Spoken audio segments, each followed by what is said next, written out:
And that was an important lesson for me to learn.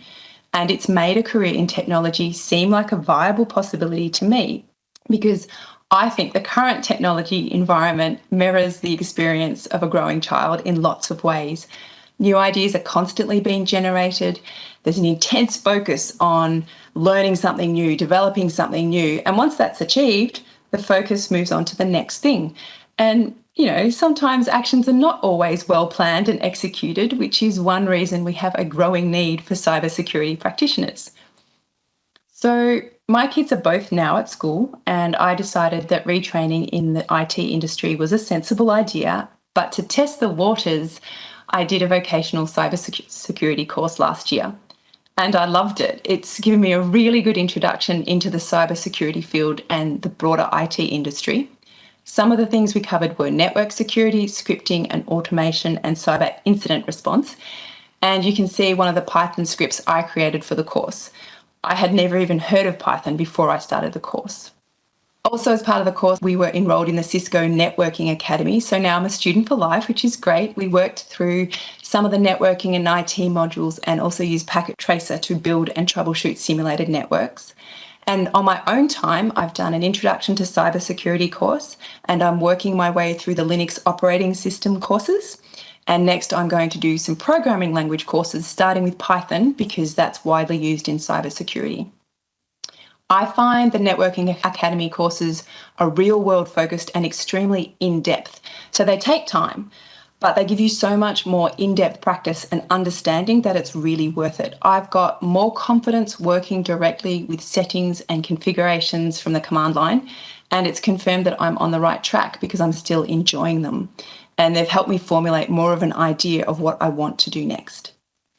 Through the Networking Academy, I also had the opportunity to volunteer for the Dream Team at Cisco Live Melbourne last year, and you can see a photo of some of us on the last day.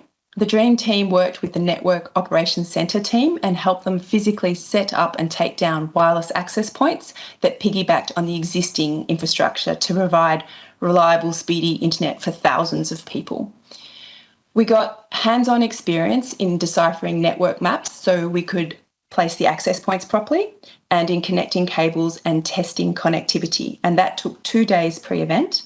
We were also shown behind the scenes to get an idea of all the individual processes involved in constructing and maintaining the network, from planning the network architecture and hardware requirements to installation and implementation, and then the real-time monitoring they had in place to spot any trouble before anyone at the event actually noticed it. During the actual event, we were available for troubleshooting, but we didn't need to do any.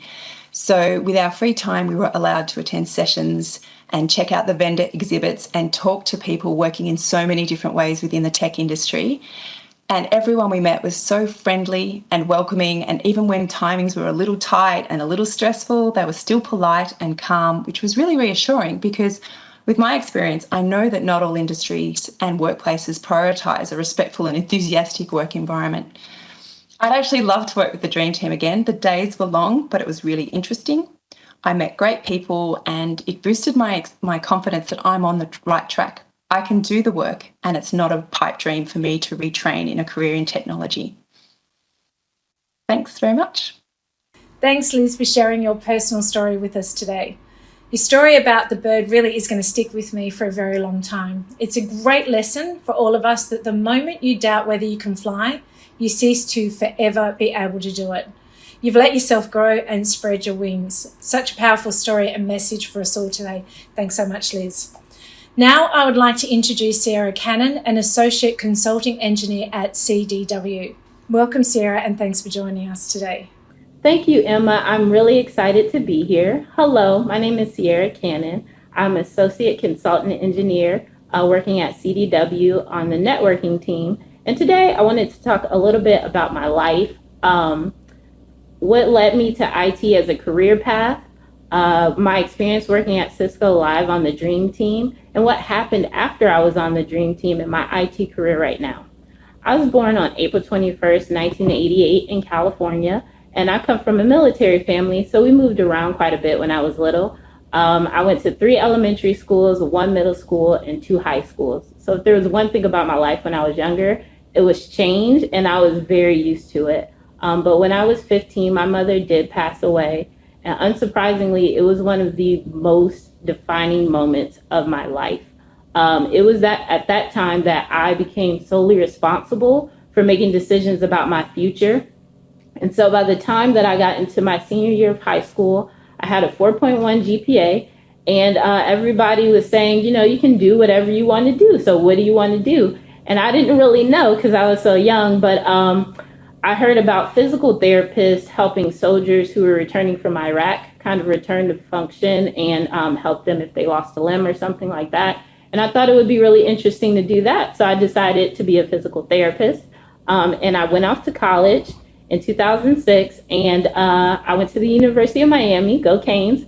My sister actually went there, and she's the reason that I went to the school. It was a very fun 4 years, and I graduated with my bachelor's in health science and a minor in psychology. But to be a physical therapist, you actually need a doctorate. So in 2012, I did end up going to graduate school at Hampton University. I took 2 years off between college and graduate school. And in that time, my sister was thinking about a career change, and she started taking CCNA classes. And she said, hey, I think that you would actually really like networking. I think you would enjoy it. And I think you should take these classes with me. And I said, I'm going to graduate school. I'm going to be a doctor. I don't have to worry about any of those classes that you're talking about. So I did end up going to graduate school, and I graduated in 2015. It was one of the most intense experiences of my life. Now I look back on it and it seems a little bit fun, but at the time it was very, very stressful. And I was so proud that I was able to walk across the stage and I was able to get my degree and eventually pass my boards to become a licensed physical therapist. And after graduate school, I thought I had made it. Like I was on easy street. I worked a few years as a travel physical therapist, and I got to see a lot of different parts of the country, and it was very exciting, and the money was amazing. But eventually I did take a full-time position working as a home health physical therapist, and basically I went to people's houses and helped them function within their own environment. And it was really fun, and I was like, hey, this is what adulting is all about. I was making good money. I had bought a house. I had bought cars. I had a boyfriend. I was like, this is what I'm supposed to be doing. And then COVID happened, and it's really hard to describe what it was like working in the healthcare field during COVID. But I can say like where I was at the beginning, like I said, working full time, I was really thriving. And by the end of 2020, I had started in therapy. I was taking antidepressants. I had taken 2-month-long sabbaticals from work for my mental health. And I had decreased my hours to about 20 hours a week. And it really wasn't until I had to take anxiety medication before I went to work every day that I said, I think it's time for me to make a change. I think I'm really burning out right now. So I talked to my sister about it, and she said, hey, IT is really booming right now, and I still think that you would enjoy networking. So around February 2021, I woke up one morning and was like, I think that I need to change. I need out of this.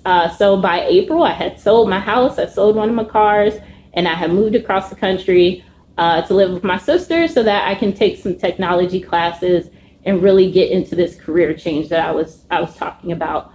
So by May, I had enrolled in CCNA 1. And I had a really amazing teacher. It was online at the time. And she said, for CCNA 2, you have to come in person. And the class was about an hour from my house, and it started at 6 o'clock. So I had to sit in the heart of rush hour traffic to get there on time. And If we're to build a bridge to an inclusive future, then getting healthcare to everyone, everywhere is critical. Take rural Europe, where local doctors leaving for big cities is creating a medical desert. For patients left behind, many lack the mobility or the flexibility to reach critical urban appointments. The remedy, it turns out, is as much a technological marvel as it is a medical one. Meet Medibus, a state-of-the-art clinic on 4 wheels. But designing such a wonder came with its own set of challenges, taking everything Cisco knows about mobility, connectivity, video conferencing and security into account, and, together with partner Deutsche Bahn, dispatching it from the cloud to create a 21st century lifeline. Now, no area is too remote, no diagnosis or specialist unavailable.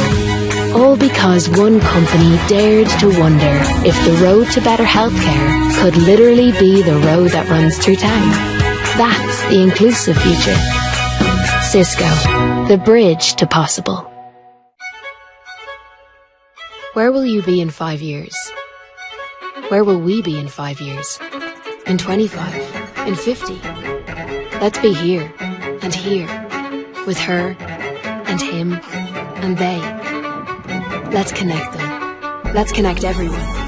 Let's deliver technology that gives them access to power opportunity. Let's set a new standard for data security and personal privacy. Let's change the system. Promote equality and fairness in the workplace. Let's tear down the barriers to social justice for a more inclusive world. Let's clean house. Zero carbon, zero waste. Because the health of our family is tied to the future of our home. Let's gather resources and partners, steer toward our greatest challenges and accelerate. For the benefit, for all. Cisco has made it its purpose to power an inclusive future for all. Where will we be in 50 years? Let's go see. Cisco, the bridge to possible. Yellow is the color of the sun. It's light, it's warmth. Yellow is a light bulb, illumination, inspiration. Yellow is my promise to even the odds for kids through education. Yellow Hab is about the students embracing and engaging the yellow lens of possibility. We are reimagining education, and to do that, we need like-minded partners. Cisco is driven by innovation and imagination, but our purpose is to power an inclusive future for all. Cisco shares Yellow Hab's vision of inclusivity, and we are so happy to announce our partnership to provide state-of-the-art networking, collaboration, and security tools for Yellow Hab and its students. Partnering with companies like Cisco that really believe in what we're doing is what we're all about. And we're just getting started, so let's make it happen.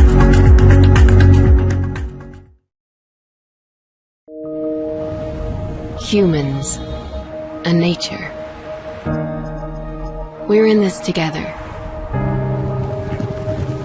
Yet nature has given and given. It's our turn to do more. Cisco Smart Building Solutions and our partners' technology benefit both humans and nature. Catalyst switches connect securely, delivering power over Ethernet, reducing costs and greenhouse emissions. Cisco Wireless and DNA Spaces use intelligent automation, creating efficiencies that help the workplace and the planet. And collaboration tools enable hybrid work, decreasing environmental impact. Sustainability is essential to powering an inclusive future for all. That's why Cisco is committed to achieving net zero emissions by 2040. Between meeting human needs and a sustainable future, there's a bridge.